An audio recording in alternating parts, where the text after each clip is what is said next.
पुणे के पिंपरी चिंचवड़ में ATM machine की लूट का एक ऐसा मामला सामने आया है जो आज से पहले कभी देखने को नहीं मिला। लुटेरों ने एटीएम मशीन को बम और बारूद लगाकर उड़ा दिया और उसमें रखे हुए लाखों रुपए लेकर चपत हो गए। इस तरह से एटीएम मशीन की लूट की वारदात से पुलिस भी हैरान है। मामले की गंभीरता को देखते हुए एटीएस अब जांच में जुटी हुई है। पुणे से आई ये तस्वीरें मामूली नहीं हैं। एटीएम से पैसों की लूट की ये घटना सामान्य नहीं है। इसकी वजह बेहद खास है।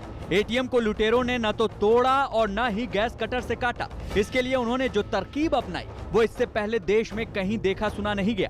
एटीएम तोड़ने के लिए लुटेरों ने बम धमाके का सहारा लिया और रुपए से भरी मशीन को ले उड़े। ये धमाका इतना ताकतवर था कि जिस कमरे में एटीएम रखी थी उसके दरवाजे टूटकर दूर बाहर जा गिरे। पुलिस भी मान रही है कि इससे पहले पुणे के ही पास इस तरह की नाकाम कोशिश हुई थी, लेकिन इस बार लुटेरों ने जो कुछ किया उसने हर किसी को सोचने पर मजबूर कर दिया है। इस टाइम में हम फर्स्ट टाइम देखा गया कि एटीएम को ब्लास्ट किया गया। काफ़ी टाइम हम देखा गया कि एटीएम को चुरा के लेके गए। काफ़ी टाइम देखा गया कि एटीएम को काट के गैस कटर का यूज़ करके लेके गए। कुछ टाइम में उसने कुछ ये करके खाली ट्रे तोड़ा गया है, बट इस टाइम में ब्लास्ट करके पैसा निकालना फर्स्ट टाइम हुआ है। धमाके की वजह से एटीएम के परखचे उड़ गए। धमाके की ताकत देखने के बाद मौके पर सीआरपीएफ की टीम भी भेज दी गई, जिसने पहुंचते ही पुलिस के साथ जांच शुरू कर दी। सीआरपीएफ के अफसर मौके का मुआयना करते और वहां मौजूद पुलिस अधिकारियों से बातचीत करते दिखे। इस तरह की लूट की वारदात ने पुलिस और जांच एजेंसियों को गहन सोच में डाल दिया है। इसके पीछे की वजह भी है। लूट का इस तरह का तरीका किसी के दिमाग में आया कैसे? अगर आया भी तो उसे इस तरह की लूट की वारदात को अंजाम तक पहुंचाने के लिए बम और बारूद कहां से मिला? क्या ये कोई साजिश है? क्या इन लोगों के तार देश विरोधी लोगों से जुड़े हैं? ऐसे कई सवाल हैं जिनकी गहन जांच करना जरूरी है। यही वजह है कि पूरे मामले की जांच एटीएस को सौंपी गई है। देर रात हुई इस लूटकांड की भनक लगते ही मौके पर पुलिस पहुंची। पुलिस को ये समझते देर नहीं लगी कि इस तरह से लूट के पीछे कोई छोटी मोटी साजिश नहीं। पुलिस ने साजिश के पीछे छिपे चेहरों के सुराग के लिए सीसीटीवी फुटेज निकलवाए तो हैरान करने वाली तस्वीरें दिखी। सीसीटीवी कैमरे में एक शख्स एटीएम वाले कमरे में घुसता नजर आया। पहचान छिपाने के लिए इसने हेलमेट पहन रखे थे और उसके हाथ में कोई बैग भी दिखा। एक और शख्स बाहर सीढ़ी पर बैठा नजर आया। एक और तस्वीर में ये दोनों एटीएम वाले कमरे से बाहर निकलते दिखे, जिसमें दूसरे शख्स के हाथ में बैग और पहले शख्स के हाथ में एक तार दिखी, जिसका एक सिरा कमरे के अंदर था। धमाके के बाद मिले गोला बारूद के अंश और इसे अंजाम देने में तार की मदद से जांच एजेंसी को विस्फोट में आईईडी के इस्तेमाल का शक है। बताया गया कि पुलिस को मौके से भी तार मिला है। जांच में एटीएस को शामिल करने की एक वजह ये भी है। बताया गया कि अंधेरा होने और जल्दीबाजी की वजह से लुटेरे करीब 10 लाख रुपए मौके पर ही छोड़ गए। लुटेरों के हाथ करीब 30 लाख रुपए लगे। 39 to 40 लाख उसमें पैसा था, उसमें से 10-12 लाख कुछ वहाँ नीचे गिरे हुए, उसका भी पूरा अब तक काउंटिंग नहीं हुआ है। बचे हुए पैसे हो सकता है 25 से 30 लाख के बीच में उन्हें लेके गए। लूट के बाद भागते लुटेरों की एक और तस्वीर सीसीटीवी कैमरे में कैद हुई, जिसमें बाइक पर बैठने के बाद एक लुटेरा फिल्मी स्टाइल में पास की दुकान में लगे सीसीटीवी कैमरे को देखकर सैल्यूट करता नजर आया। महाराष्ट्र पुलिस एटीएम मशीन के इस लूट की वारदात को हल्के में नहीं ले रही है। मौके पर बम निरोधक दस्ते का पहुंचना, मामले की इन्वेस्टिगेशन एटीएस को सौंपे जाना ये साफ तौर पे बताता है कि अगर ये कोई स्थानीय गिरोह होता तो ऐसे में पुलिस कड़ी मशक्कत करते हुए उसके ऊपर नकेल कस देती। लेकिन अगर ये कोई साजिश से जुड़ा हुआ गिरोह है जो कोई नई बड़ी वारदात को अंजाम देने की तैयारी में है, कोई नई चाल चल रहा है, तो उसकी जड़ तक पहुँचना ज़रूरी है। यही वजह है कि सारी जाँच एजेंसियाँ इस वक्त पूरे मामले को तह से खंगालने में जुटी हुई हैं। हर किसी को इंतजार है कि ये साजिश कब बेनकाब होगी। पश्चिम बंगाल से ममता बनर्जी ने 2024 के चुनाव का शंखनाद कर दिया है। ममता ने शहीद दिवस कार्यक्रम के मंच से ऐलान किया कि जो खेल पश्चिम बंगाल की विधानसभा चुनाव में हुआ वही अब पूरे भारत में होगा। ममता ने 3 भाषाओं में दिल्ली सहित अन्य राज्यों में भी वर्चुअल भाषण दिया।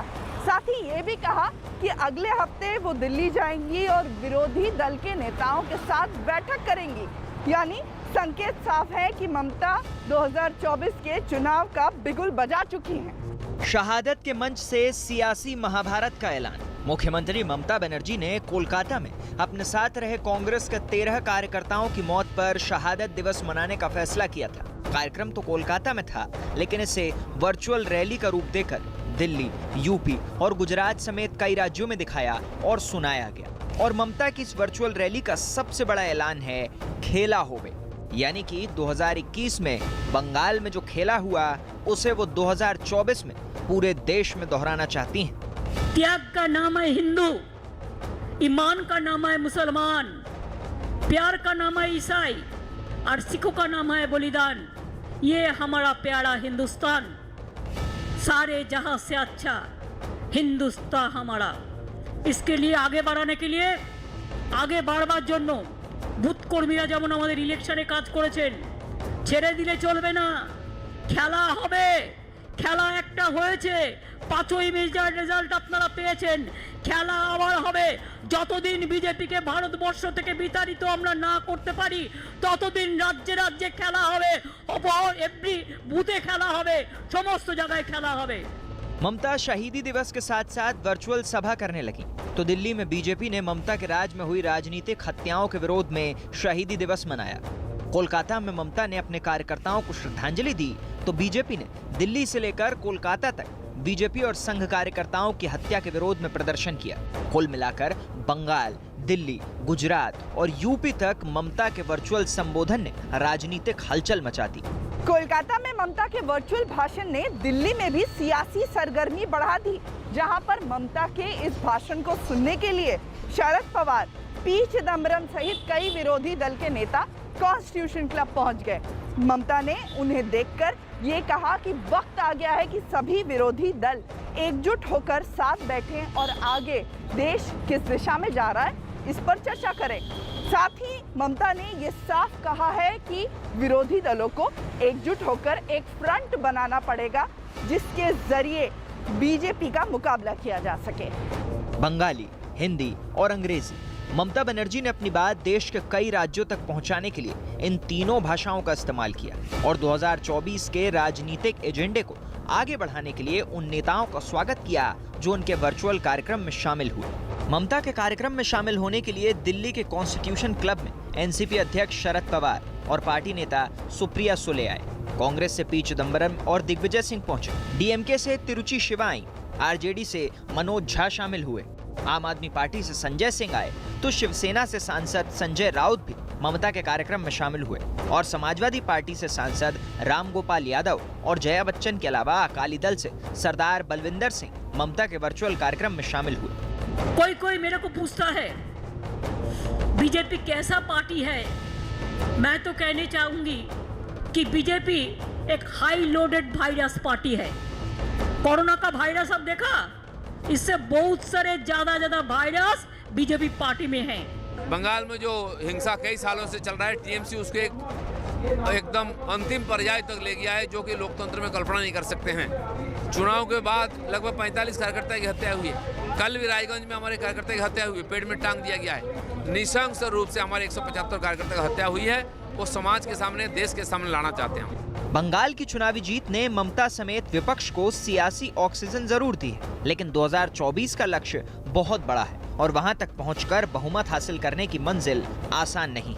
इसके लिए ममता को बंगाल जैसा सियासी जादू पूरे देश में दिखाना होगा और टीएमसी या किसी भी दल के लिए अपने दम पर यह सब कर पाना फिलहाल नामुमकिन से कम नहीं है। इसलिए ममता की कोशिश है कि वो एनडीए के खिलाफ विपक्षी गठबंधन का चेहरा बन सके। पश्चिम बंगाल चुनाव में मिली जोरदार जीत के बाद ममता बनर्जी को लगता है कि एनडीए के खिलाफ महागठबंधन का चेहरा उन्हें ही बनना चाहिए। टीएमसी को भी लगता है कि ममता की राजनीतिक स्थिरता को देखते हुए सभी विरोधी दलों को उनकी सरपरस्ती में ही गठबंधन को बनाना चाहिए। इस बीच खुद को देश का सबसे बड़ा विरोधी दल मानने वाली कांग्रेस को शायद ही ये मंजूर हो। ऐसे में अगर बिना कांग्रेस के कोई गठबंधन बनता है तो गुणा गणित बहुत मजबूत नहीं रहेगा। इस बीच टीएमसी और कांग्रेस दोनों ही कोशिश कर रही है कि पार्लियामेंट के चलते हुए दिल्ली जाकर सभी विरोधी दलों को एक कर एक नई सियासी दोस्ती की शुरुआत हो जो 2024 में बीजेपी को कड़ी टक्कर दे सके। सोशल मीडिया पर सियासी जंग लड़ने वाली कंगना रनौत अब सियासी इमरजेंसी के घेरे में फंसती नजर आ रही है। दरअसल कंगना की एक नई फिल्म आ रही है जिसको लेकर विवाद हो रहा है और फिल्म का नाम है इमरजेंसी। इमरजेंसी फिल्म पूर्व प्रधानमंत्री इंदिरा गांधी की जिंदगी पर बनाई जा रही है। ऐसे में इंदिरा गांधी के बारे में बेहतर जानने के लिए कंगना रनौत ने प्रयागराज जाने का प्लान बनाया, जो कि कांग्रेस को रास नहीं आ रहा है। महिला प्रधान फिल्में करने का जुनून रखने वाली कंगना को इस बार इंदिरा गांधी का किरदार निभाने का मौका मिला है। हाल ही में उन्होंने लोगों को बताया कि वो 46 साल पहले देश में लगाई गई इमरजेंसी पर एक फिल्म बनाने जा रही हैं। इस फिल्म में वो खुद इंदिरा गांधी का किरदार निभाएंगी तो साथ ही फिल्म का निर्देशन भी खुद ही करेंगी। इसके लिए कंगना प्रोस्थेटिक मेकअप का सहारा लेंगी। इसकी तैयारी करती हुई वो सोशल मीडिया पर नजर आ चुकी हैं। कंगना का दावा है कि इसके लिए उन्हें काफी रिसर्च करनी पड़ेगी और इंदिरा गांधी को करीब से जानना होगा। यही वजह है कि उन्होंने फैसला लिया कि अगले महीने वो इंदिरा गांधी की जन्मभूमि और कर्मभूमि प्रयागराज जाएंगी। आयरन लेडी कहलाने वाली इंदिरा गांधी के किरदार को समझने के लिए उनके निजी जीवन को समझना भी जरूरी है। इसीलिए एक इवेंट मैनेजमेंट कंपनी ने कंगना के इस प्रयागराज की टूर को प्लान किया है। बताया जा रहा है कि कंगना इंदिरा गांधी के स्कूल, उनके पुश्तैनी मकान में जाकर उनके शुरुआती जीवन, उनकी शादीशुदा जिंदगी के बारे में जानकारियां इकट्ठी करेंगी। बताया ये भी जा रहा है कि इंदिरा गांधी की जीत के खिलाफ फैसला देने वाले जस्टिस जगमोहन लाल के घर भी जाकर उनके परिवार से कंगना रनौत मुलाकात कर सकती है। ये सब कांग्रेसियों को बिल्कुल पसंद नहीं आ रहा है। बीजेपी इमरजेंसी को इंदिरा गांधी की सबसे बड़ी गलती बताती है और इसे देश का काला इतिहास करार देती रही है। लेकिन अब जब इस पर कंगना रनौत फिल्म बनाने जा रही हैं, तो कांग्रेस को आपत्ति है। उसका कहना है कि इस फिल्म की वजह से इंदिरा गांधी की छवि खराब हो सकती है। यही वजह है कि कांग्रेस फिल्म से जुड़े किसी भी आपत्तिजनक मुद्दे पर विरोध करने की तैयारी में बैठी है। एक पाकिस्तान को दो पाकिस्तान बनाने वाली श्रीमती इंदिरा गांधी जी के ऊपर अगर कोई भी किसी तरीके की ऊंची टिप्पणी होगी तो उसका जवाब देश की जनता स्वयं देगी। यही नहीं, कांग्रेस ने कंगना के यूपी में दाखिल होने का विरोध भी किया है। इंदिरा गांधी की बायोपिक के बहाने इमरजेंसी का मुद्दा छिड़ा तो बीजेपी ने कांग्रेस पर फिर निशाना साधने में देर नहीं लगाई। बीजेपी ने इमरजेंसी को कांग्रेस का पाप करार दिया और कंगना के समर्थन में उतर आई। हम तो बधाई देते हैं कंगना रनौत जैसे नागरिकों को, कलाकारों को, जो ऐसे मुद्दे को भी सिनेमा के पर्दे पे लाना चाहते हैं। कांग्रेस का ये आचरण, ये कहना कि हम इमरजेंसी पे फिल्म नहीं बनाने देंगे, ये अपने आप में इस बात का गवाही देता है कि इन लोगों ने ऐसा पाप किया है जो चाहते हैं कि छुपा रहे। अगर कोई फिल्म बनने के बाद इनको लगता है कि ये आपत्तिजनक है, ये तथ्य सही नहीं है, तो उसमें अपील करने का अधिकार सबको है। बनने से थोड़ी कोई रोक सकता है। कंगना की फिल्म पर बीजेपी और कांग्रेस के सियासी घमासान के बीच अब सबकी नजर कंगना के प्रयागराज दौरे पर है। इस फिल्म से पहले भी कंगना तमिलनाडु की पूर्व मुख्यमंत्री जयललिता के ऊपर बनी फिल्म थलाइवी में मुख्य किरदार निभाकर सुर्खियां बटोर चुकी हैं। कंगना का कहना है कि उन्हें महिला प्रधान सब्जेक्ट्स पसंद हैं, पर इसी के चलते अक्सर वो विवादों में घिर जाती हैं। हालांकि अगर ये फिल्म इंदिरा गांधी पर नहीं बन रही होती तो शायद इतना हंगामा नहीं होता, क्योंकि इससे पहले भी कई फिल्में इंदिरा गांधी के जीवन पर बनी हैं। लेकिन कंगना रनौत पर बीजेपी समर्थक होने का एक तमगा है, जिसको लेकर कांग्रेस सपोर्टर्स को ऐसा लगता है कि फिल्म के जरिए वो इंदिरा गांधी की नेगेटिव इमेज क्रिएट करने की या बनाने की कोशिश कर सकती हैं। पाकिस्तान के पिट्ठू आतंकियों ने बकरीद के पवित्र मौके पर जम्मू कश्मीर में दहशत फैलाने की कोशिश की। राज्य के बदलते हालातों से बुखलाए आतंकियों ने ड्रोन से लेकर जमीनी रास्तों से अपने मंसूबों को अंजाम देने की कोशिश की। जम्मू के सतवारी में जहां पर ड्रोन देखने से हड़कंप मच गया, तो वहीं कश्मीर के अनंतनाग में एक पुलिसकर्मी के घर पर हमलाकार आतंकियों ने दहशत फैलाने की कोशिश की। हर दिन अपनी कायराना करतूतों का सुरक्षा बल की तरफ से मुंह तोड़ जवाब मिलने से आतंकी इस कदर बौखला चुके हैं कि उन्होंने बकरीद से ठीक पहले कश्मीर के सिपाही सज्जाद अहमद मलिक की पत्नी और बेटी पर हमला कर दिया। अनंतनाग के वेरीनाग में हुए इस हमले में मां बेटी बुरी तरह घायल हो गए, जिन्हें पुलिस की सुरक्षा में फौरन अस्पताल पहुंचाया गया।